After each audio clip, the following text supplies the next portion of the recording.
She just wanted to borrow a book. But what they did to her changed everything. The library was too quiet for a Thursday. Rows of polished wooden shelves towered like silent judges, and the faint scent of paper hung in the air like dust that never settled. Adults in tailored coats and leather shoes moved briskly through the marble floors, whispering as if every sound needed a permission slip. And then came her, a girl barely 13, with braided hair and a canvas bag slung across her shoulder. Her hoodie was faded. Her shoes had stories written in their worn-out soles, but her eyes? Curious, brave, lit with the kind of light you only find in people who haven't yet been told they don't belong. Her name was Amara. She stepped into the main reception, clutching a small card between her fingers, a temporary library card, creased at the edges. The kind they only give when your real ID isn't ready yet. Amara looked around, unsure of where to go. But she wasn't scared, just out of place. The kind of place where people assume too much just by looking at you. She walked up to the main counter and smiled. "Hi, I came to borrow a book." The librarian didn't even look up. Middle-aged, glasses too tight on the bridge of her nose, fingers moving across a keyboard like she was solving a crime. "Card," the woman said flatly. Amara handed it over. The woman took one glance at it and paused. "This isn't valid," she said. Amara tilted her head. "But that's what they gave me last week. Ms. Torres from the school, she said it works." The librarian looked at her now. Not with empathy, with inspection. Like a TSA agent deciding if your shoes are suspicious. "Where's your school ID?" "I don't have it yet." The woman sighed, loudly. The kind of sigh that isn't about procedure, it's about you. "This section isn't open to students without proper registration. These are rare editions, valuable." "I just wanted the book for my essay," Amara said, softer now. Behind her a line was forming, people watching. Some curious, some annoyed. One woman muttered something about kids these days. "Next," the librarian said coldly. "But next." Amara didn't move, not because she wanted to be difficult, but because something inside her said, "No, this isn't right." "I'm not doing anything wrong," she said, this time with a voice just loud enough to echo. And that's when it started. The whispers, the sideways glances. A security guard by the front glanced over, hand resting near his belt radio. Amara looked around. No one met her eyes. Not the man with the scarf. Not the lady with pearl earrings. They all saw her. And saw through her. She wasn't yelling. She wasn't breaking rules. She was asking. But she was asking while wearing a hoodie with no ID and skin a shade too dark for that part of the city. The librarian stood up now. "Young lady, I suggest you leave before I have to call someone." Amara didn't flinch. She took a step back, then reached into her bag. For a moment, everyone tensed. But all she pulled out was a book, one she had borrowed the week before. She placed it gently on the counter. "I returned it on time. I read every page. I wrote notes in my notebook. I don't steal. I don't lie. I just wanted another book." The librarian froze. For a second, the silence grew teeth. And then, "Excuse me," came a calm, confident voice from the back of the room. Everyone turned. A man was walking forward, tall, sharp, confident without needing to prove it. No name tag. Just presence. Amara turned too. And for the first time since she walked in, her eyes softened.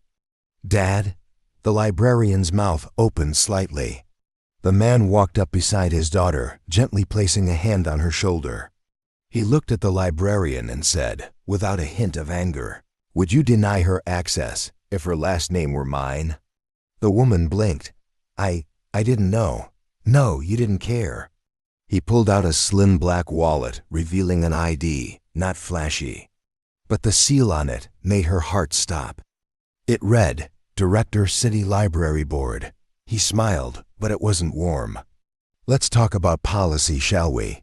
The room froze. You could almost hear the breath catch in every throat. The librarian's face lost all its color. The chatter behind the line evaporated. Even the security guard near the door took a cautious step back, unsure of what he should be doing anymore. Amara stood still, not in fear, not in shame, but in quiet power. The kind of stillness that only comes from knowing you did nothing wrong, and the world is finally catching up to that truth. Her father's badge still rested on the counter. The librarian didn't touch it. She didn't even look at it. Her eyes were fixed on him now, not with confidence, but with the brittle panic of someone who just realized they mistook a lion for a stray cat. "Sir," she stammered, "this is all just a misunderstanding." "No," he said, calmly, his voice like a verdict. "It's a pattern." He turned to the people in line, the ones who had looked away moments ago, and now they looked back with something new. Guilt. You saw it. All of you. A child walks into a public library and asks for a book, and no one here thought to wonder why she was being refused. No one asked if it was fair. Because somewhere in your mind, the way she looked made the answer obvious. The librarian stepped forward, almost pleading. "We have protocols. Some areas are restricted." He raised a hand, silencing her. She had a card. She returned her last book on time. She even showed you who her teacher was. You didn't see a student. You saw a problem. Amara's grip tightened around the strap of her bag. She wasn't angry. She was disappointed. She wanted to be proud of this place. She wanted to believe libraries were sacred, safe, not like the rest of the world. Her father looked down at her for a moment, and his voice softened. "You didn't come here to start trouble." She shook her head. "You came here to learn." She nodded, eyes glistening. He turned back to the desk. "You see, I didn't walk in here expecting to use this badge. I came to meet my daughter after her visit. She told me all week how excited she was to find a book about Maya Angelou. She said this library had it, and I told her." He paused, letting the words hang, that this was a place where everyone was welcome. The room grew quieter still. "But now," he continued, "I realize I told her a lie. And lies, especially the quiet ones, are the most dangerous." A soft cough came from behind them. A young intern, no older than 20, with bright eyes and nervous energy, stepped forward from behind the second counter. "I saw the whole thing," she said, voice shaky but determined. "She didn't do anything wrong. In fact, I was going to step in, but I didn't know if I should." Amara looked at her. And for the first time since she walked in, she smiled. That was all the intern needed to take another step forward. "I'm sorry," she said to Amara. "You were brave." The librarian's mouth twisted slightly. "This isn't necessary. We were just following." "No," Amara's father interrupted. "You were following bias, not policy." He turned toward the security guard. "Did she do anything threatening?" The man shook his head quickly. "No, sir. She was just standing there." "Exactly." The father stepped back and gently placed a book on the counter, the one Amara had returned. "This book she borrowed?" he said, opening the front cover. "It's the first edition." The librarian's eyes widened. She read every word. "Took notes. Cared for it like treasure. And you were worried she might damage it? That's your fear talking, not facts." He turned to Amara. "Do you still want that Maya Angelou book?"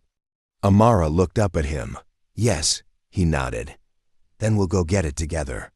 But before they could move, a voice echoed from the upper level, a smooth, assertive voice. "Wait." Everyone looked up. At the top of the stairs stood Ms.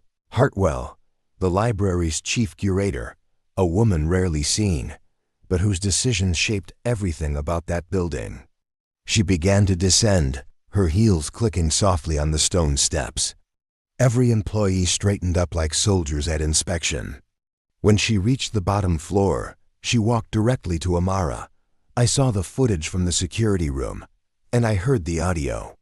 She turned slowly to the librarian, who now looked visibly shaken. "You've been here 20 years, Hartwell said coldly. But in 2 minutes, this girl showed more respect for this institution than you did all week. I didn't mean.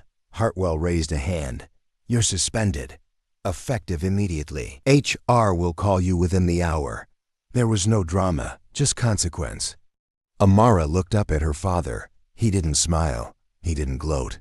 He just looked tired of always having to defend what should have been given freely, dignity. Hartwell turned back to Amara. Come with me. Let's find your book. Amara's father stepped aside. And as the young girl walked through the library, no longer invisible, no longer alone, people moved. They made space, not out of fear, out of respect. And somewhere, between the marble pillars and the shelves of history, a whisper began to rise. A story was forming. Not about a fight, but about a girl who just wanted to borrow a book and reminded everyone what true education looks like. The quiet steps up to the rare collections room echoed louder than they should have. Amara walked beside Miss Hartwell in silence. Behind them, her father followed, his jaw still tight, eyes scanning every corner like he was seeing the place for the first time, not the 100th. He helped fund the new wing. He sat in on board meetings. He believed in this library. And yet, the system he helped build had made his daughter feel like a trespasser. Hartwell glanced down at Amara. I apologize, she said, her voice formal but sincere. This isn't how your first experience here should have gone. Amara didn't say anything, not yet. She didn't need empty words. She needed change. They reached a glass door with a security pad. Hartwell swiped a keycard and the lock clicked open. Inside, the room was cooler, dimmer, a different kind of sacred. These shelves contain original manuscripts, Hartwell explained. One-of-a-kind publications. We don't allow just anyone in here. The sentence hung in the air, but Amara's father spoke first. And how do you decide who counts as anyone? Hartwell turned, clearly uncomfortable. We have procedures, background checks, school referrals, recommendations. Except she had all of those, he cut in, and was still dismissed. She didn't look like someone who belonged here, Amara said quietly. Her words weren't bitter, just true. Hartwell looked at her, then down, then back up. You're right. She moved toward a smaller shelf near the back, pulled out a slim volume with a worn spine, gold lettering faded by time. I believe this is what you were looking for. Amara stepped forward and took the book. I Know Why the Caged Bird Sings by Maya Angelou. She held it like something fragile, something alive. And for the first time since stepping into that building, she felt seen. Not as a nuisance, as a reader. Thank you, she said softly. Hartwell nodded. Take your time with it. No rush. But just as they turned to leave, a voice crackled through the overhead speaker, cold, clipped, and commanding. Ms. Hartwell, please report to the executive boardroom, now. All three of them paused. Hartwell's lips tightened. That was fast. Amara's father looked at her. Let me guess. Someone higher up saw the footage too. Not someone, Hartwell said, glancing at her watch. Mr. Carrington. Amara tilted her head. Who's that? Her father answered. The president of the board. Technically my boss. Hartwell let out a breath, and not exactly known for his progressive thinking. They exited the rare collections room and walked down a different corridor, this one less elegant, more utilitarian. No art on the walls, just gray paint and exposed pipes. The backstage of the beautiful building. At the end of the hallway, a door-marked boardroom, authorized staff only stood closed. Hartwell knocked once and entered. Inside was a long mahogany table, surrounded by 6 men in suits. At the head sat Gordon Carrington, silver-haired, razor-eyed, with a smile that never quite reached his eyes. He didn't stand when they walked in, didn't offer a handshake, just looked past Amara like she wasn't there. Miss Hartwell, he began, his voice smooth as ice. Care to explain why a minor was granted access to a restricted archive? Amara's father stepped forward. Because the minor in question is my daughter. Carrington's eyes flicked to him. Mr. Dorsey, of course. I've heard many things about you. Dorsey didn't blink. I'm sure you have. But right now I'm more interested in what I just heard about your staff. Carrington leaned back in his chair. We have policies for a reason. Protocols, security. We can't bend the rules every time a child throws a tantrum. Amara inhaled sharply, but her father raised a hand. She didn't throw a tantrum. She stood her ground, calmly, respectfully, and was treated like a threat. Another board member spoke up, older, softer voice. Perhaps the staff simply followed the guidelines as written. It's a liability issue. Then the guidelines are broken, Dorsey snapped. Silence. Hartwell cleared her throat. Gentlemen, the footage speaks for itself. She was profiled, ignored, laughed at. Carrington's voice darkened. And are we to rewrite the entire protocol because one girl got her feelings hurt? Dorsey stepped forward. No, he said. You'll rewrite the protocol because the library doesn't belong to you. It belongs to the public. And if it can't serve a child who did everything right, it isn't worthy of the name. The tension in the room was palpable. Carrington narrowed his eyes. Is that a threat? Dorsey smiled, but there was steel in it. No, that's a promise. The boardroom door slammed shut behind them. Miss Hartwell led Amara and her father down the back corridor again, heels clicking with urgency this time. The silence between them wasn't awkward. It was heavy. A silence that knew it wasn't over. They're not going to change, are they? Amara asked, her voice low but sharp. Hartwell hesitated. People like Carrington only change when the risk of not changing becomes greater than their pride. Her father sighed. Then let's make it risky. They exited into a side hallway that led to the staff lounge. Inside, a few junior employees looked up from their coffee cups, eyes widening when they saw Mr. Dorsey walk in. He wasn't just another man in a suit to them. They knew who he was. The man who funded the reading program for low-income schools. The man whose mother taught literacy in the projects. The man whose name was carved into the cornerstone of the library's West Wing. He wasn't a visitor, he was legacy. And now he was angry. I need access to the employee records, he said to Hartwell. Specifically, complaints filed in the last 5 years. One of the interns, the same girl who had spoken up earlier, looked up. You'll want to see the anonymous box too, she said. Hartwell turned. What box? The intern stood and reached under a side cabinet, pulling out a dusty, dented metal tin. Taped to the front, concerns, staff only. No one's opened it in years, she added. Some of us put things in there hoping someone would care. Amara's father took the box and set it on the nearest table. Inside were dozens of folded papers, handwritten, typed, some stained with coffee, others barely legible. He opened one. A young boy was denied entry to the reading lab because he looked suspicious. He had autism. He cried for an hour. Another, a student from Roosevelt Middle School, tried to check out a science textbook. The librarian told her those were above her level and laughed. And another, a group of girls from the mentorship program were told they needed to wait outside because the staff didn't have time to supervise. It was raining. Amara stood in silence, her fingers gripping the strap of her bag again. It wasn't just her. It was never just her. The intern stepped closer. We all saw it, you know, not just today, over time. The subtle looks, the tone. Who gets a smile and who gets a sigh, who they trust, and who they tolerate. Her voice trembled. I wanted to say something. But when you're the intern, you don't get listened to. You just did, said Amara. Their eyes met, and in that moment, something passed between them, not pity. Not even solidarity, recognition. Hartwell opened her laptop. Her fingers moved fast. We have enough, she said.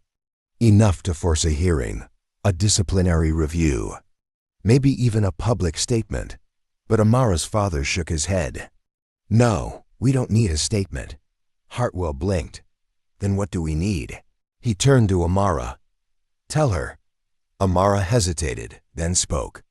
"I want to host a story time in the main hall this weekend. Open to everyone, especially kids like me." Hartwell looked uncertain. "That space is usually reserved for exclusivity," Amara cut in. "Exactly," she continued, her voice gaining confidence with each word. "I'll read Maya Angelou, and maybe some Langston Hughes and Toni Morrison. And kids will come, and they'll sit where you told me I didn't belong. And I won't shout. I won't protest. I'll just read. Because you don't fight erasure with noise. You fight it with stories." Her father smiled, eyes glistening. Proud didn't even begin to cover it. Hartwell exhaled. "I'll make the arrangements." "And the flyer," Amara added. "And the online post. I want the whole city to know." Hartwell nodded, her voice low but steady. "Then the whole city will know." Outside the staff room, someone had already started whispering. By the end of the day, the entire library knew about the reading that wasn't supposed to happen. And the ones who thought she'd stay silent, they were about to learn what happens when the girl you tried to ignore becomes the voice you can't stop hearing. Saturday morning came like a quiet revolution. The doors of the public library opened right on time, but something was different. People felt it in the air, the kind of electricity that comes when rules are about to be rewritten, not through force, but through presence. At the center of the main hall, just beneath the skylight that usually shone down on the quarterly donor gala, sat a circle of brightly colored floor cushions, some new, some worn, all carefully arranged by volunteers, staff who had quietly come in early just to help. The intern had brought juice boxes. Someone from maintenance printed flyers, and tucked into a corner, an old librarian with silver hair placed 3 first-edition books on a display easel. They were making space for her. Amara sat on the smallest cushion in the center, a copy of I Know Why the Caged Bird Sings resting in her lap. She looked small. But she wasn't. She was a symbol now of everything the library claimed to be but often failed at: accessibility, courage, voice. People trickled in. Some were families, some were students, some were just curious strangers who had read the post online titled, "She was told she didn't belong in the library." Today, she's hosting her own reading. The intern handled the sign-up table. Hartwell managed the sound system. Amara's father stood near the edge, arms crossed, quiet pride in his eyes. But in the back, near the security desk, a figure stood watching. Carrington, no name tag, no speech. Just eyes sharp like razors under heavy brows. He didn't need to say a word. His presence alone felt like resistance, like a statue trying not to be toppled. At exactly 10 a.m., Amara stood up. No microphone, no podium, just her. "Hi," she said, voice trembling for half a second before it found its footing. "My name is Amara, and I'm going to read you a story." She opened the book gently and began. Her voice wasn't loud, but it carried. It wrapped around the marble columns, settled into the wooden benches, and rose into the dome of stained glass above. Children leaned forward. Adults sat straighter. Phones recorded, but hands didn't fidget. There was something sacred in her tone, not because it was perfect, but because it was honest. She paused after a particularly powerful line. "There is no greater agony than bearing an untold story inside you." The silence after it was thunderous. And then, slowly from the edge of the circle, a girl raised her hand. Amara looked at her. "Yes? I don't really read out loud in school," the girl said, biting her lip. "But can I read the next part with you?" Amara smiled. Of course. She scooted over, made space. And just like that, the circle grew. Then a boy joined, then another. Then 2 girls came down from the balcony. A woman in a hijab sat in the back with tears in her eyes. A homeless man peeked in from the doorway and stood there quietly, holding a library card like a passport. It was happening. She was turning exclusion into invitation. Even the intern wiped her eyes. But not everyone was celebrating. From the back of the room, Carrington shifted his weight, pulled out his phone, whispered something to the head of operation. The man nodded and disappeared into a side hallway. Amara kept reading, but her father noticed. He moved through the crowd, not causing a scene, just watching, listening. Minutes later, the head of operations returned, walked quietly to Hartwell and handed her a folded sheet of paper. She read it, froze. "What is it?" her assistant whispered. Hartwell showed her. It was a memo, marked urgent, stamped with the library board's seal. Effective immediately, all unsanctioned public events are to be suspended pending review of new policies. Below, in bold, this includes the event currently in progress. Her heart sank. "They're shutting her down," she said quietly. But before she could move, someone else did. Amara's father. He stepped forward into the circle and spoke. "Ladies and gentlemen, I'd like to read something too." The room fell silent. He pulled out a different piece of paper, this one creased, but official looking. "My name is Marcus Dorsey. I am a founding sponsor of this library's education initiative. I serve on the board that oversees its funding. And this is my written approval of today's event, signed and time-stamped." He held it high enough for everyone to see. "So unless the board wishes to override its own charter in front of 50 witnesses in social media, I suggest we let the story continue," the audience murmured. Phones tilted up, cameras flashed. Carrington's jaw clenched, but he didn't move. He couldn't, because she had the floor now. And nobody was taking it away again. The reading continued, but something had shifted. The moment Marcus Dorsey raised that document, the room stopped being a library and became a stage. Every page turned was a quiet rebellion. Every word spoken, a declaration, but power doesn't yield easily, not even to truth, especially not to a child with a book. After the reading ended, people applauded, loudly. Some stood, others cried. Parents took photos of their children sitting with Amara, asking for a picture with the girl who changed the library. Reporters who had quietly joined the crowd began scribbling notes and taking statements. Microphones were raised. Questions poured in, but Amara stayed calm. She didn't answer them like a celebrity. She spoke like a reader, a student, a girl who simply wanted to share a story.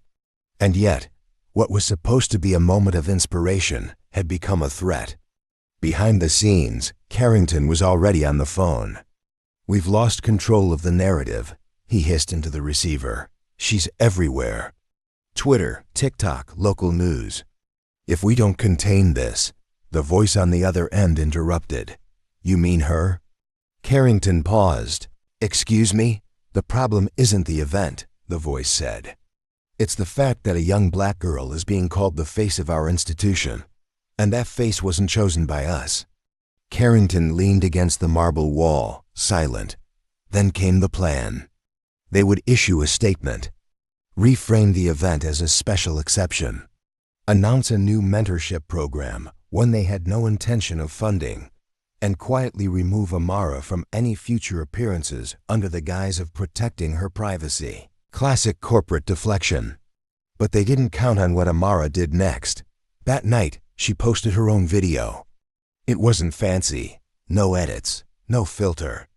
Just her, sitting cross-legged in her bedroom, holding the same book she read that morning. She looked straight into the camera and said, "Today, I read a story. But tomorrow, I'm going to tell one, mine." She paused. "Because it's not about just one book or one chair. It's about every time we're told we don't belong. Every time we're ignored, dismissed, or asked to wait outside. We're done waiting." Her voice didn't shake. It soared. "If you've ever felt like a stranger in a place that was supposed to welcome you, this is your story too. And we're not asking for space anymore. We're taking it, one chapter at a time." Within an hour, the video had 78,000 views. By morning, it passed 2 million. Celebrities shared it. Activists, authors, teachers. A viral hashtag began to trend. Hashtag let her read. And with it, thousands of stories poured in. A boy denied access to the robotics lab because he looked like trouble. A teenage girl laughed at by her counselor when she said she wanted to be a lawyer. A young man escorted out of a tech conference lobby because they didn't think he was registered. It wasn't just a story anymore, it was a movement. And at the center of it was Amara, the girl who sat down with a book and stood up with a generation behind her. But Carrington wasn't done yet, because when power feels cornered, it starts to dig. The following Monday, the library was no longer just a building. It had become a battlefield of symbols. Outside, a crowd gathered, not to protest, but to support. Hand-painted signs, let her read. This is what access looks like. Amara, you speak for us. Inside, Carrington stood in his glass office, watching the slow, steady surge of students, parents, and everyday citizens walking through the front doors, heads high, backs straight, unapologetic. The more he watched, the clearer it became. The story had escaped him. He couldn't control it, couldn't twist it, couldn't erase it, but maybe he could undermine it. Downstairs, in the administrative archives, something stirred. A junior employee, pale, nervous, unsure, printed out a file labeled Dorsey Foundation, Conditional Donations, Re-Education Wing 2016 to 2021. He handed it off to a man in a pressed suit with no name badge. Mr. Carrington asked for this personally, he whispered. Said to keep it off record. The man took the folder, nodded once, and disappeared. Upstairs, Amara and her father arrived through the back entrance. A security guard, one of the few who had refused Carrington's earlier orders, gave them a subtle nod of respect. Main hall's ready, he said, but there's something you should see first. He handed Marcus a printout. Marcus frowned. Read it. Read it again. His jaw clenched. What is it? Amara asked. He hesitated. They're trying to claim that the funding I provided came with improper influence, that I used money to bypass library policy. But that's not true, she said. I know, he replied. But they're trying to bury the movement under technicalities. In other words, if you can't stop the girl, discredit the man behind her. Marcus stepped into Hartwell's office. She was already waiting. They're coming for you, she said quietly. I've seen the memo drafts. It's ugly. Marcus didn't flinch. I've faced worse. Hartwell leaned forward. There's more. A former intern left a file anonymously this morning. Said they didn't want to stay silent anymore. She slid a manila folder across the desk. Inside, emails. Dozens of them. Messages between senior staff. Comments: keep the front desk clean. No more Roosevelt kids loitering. Make sure security knows we don't want another incident like the one last month. Appearance is everything. Try to push back on Dorsey's outreach plans. That crowd doesn't bring donors. Each word was a wound, but each wound became a weapon. Marcus handed the folder to Amara. She looked through it slowly. The words stung, but her eyes didn't water. They sharpened. She looked up. We go public. Are you sure? Hartwell asked. It's not just a hashtag anymore. It could cost you. Amara nodded. If it doesn't cost something, it's not real change. And so they prepared. By evening, the press had arrived, but not for a scandal, for a truth. Amara stood again in the main hall, this time with a microphone. Behind her, a projected screen showing the uncovered emails, the quotes, the names. Beside her, students, interns, former employees, each holding a book that they had once been told they weren't ready for. She began to speak. This place is supposed to be sacred, a temple of learning. But what happens when the temple has locks you can't see, doors you didn't know you weren't allowed to open? She took a breath. They didn't tell us to leave. They just made it hard to stay. And that's how systems protect themselves, with quiet rejection. Every camera in the room stayed locked on her. And now that we've found the truth, they want us to feel ashamed of how we discovered it. But I'm not ashamed. She raised the folder. I'm proud, because we read what we weren't supposed to. And that is how every revolution starts. The next morning, the headlines weren't about money. They weren't about politics. They were about Amara, 13-year-old sparks cultural overhaul at historic library. What started as a simple book request becomes a national call for equity. Hashtag Let Her Read movement forces resignation of board president. Yes, Carrington was gone. Before the board could even vote, pressure from sponsors, the public, and national media forced him to step down. His nameplate was removed before lunchtime. The office that once looked down on everyone was empty now, hollow and silent, like a throne that forgot its people. And in its place, a community, one that was no longer whispering in fear, but speaking out, in classrooms, at dinner tables, in student councils and teacher lounges. Amara had become more than a symbol. She was proof that one voice can shift the weight of a room. That presence is power, even when no one gives you permission to be there. That justice doesn't always arrive on a podium. Sometimes it walks in wearing old sneakers and holding a paperback. At the next board meeting, Amara was invited to speak. This time, it wasn't as a special case. It was as honorary youth representative, a title they created because of her. She stood behind the same table Carrington once sat at, no tie, no briefcase. Just her and a message scribbled in her notebook. Libraries don't just hold books, they hold beliefs. And if the only people who feel welcome are the ones who look a certain way, then maybe it's not the books that need rewriting. She closed her notebook. The room applauded, but she didn't smile out of pride. She smiled because she knew she wasn't the last. Somewhere out there, another girl was walking into a library right now, clutching her own book, unsure if she belonged. And because of Amara, that girl wouldn't have to fight to be heard. She'd just read. And what about you? Have you ever been silenced for being too young, too small, too different? Then maybe Amara's story is yours too. And if it is, tell it. Because every time someone speaks up, someone else finds the courage not to back down. If this story moved you, drop a comment below. Share that one moment when you said, I'm not leaving. And if you want to keep hearing stories that make you feel something, stories that remind you of your worth, subscribe to the channel, because the next story might just be yours.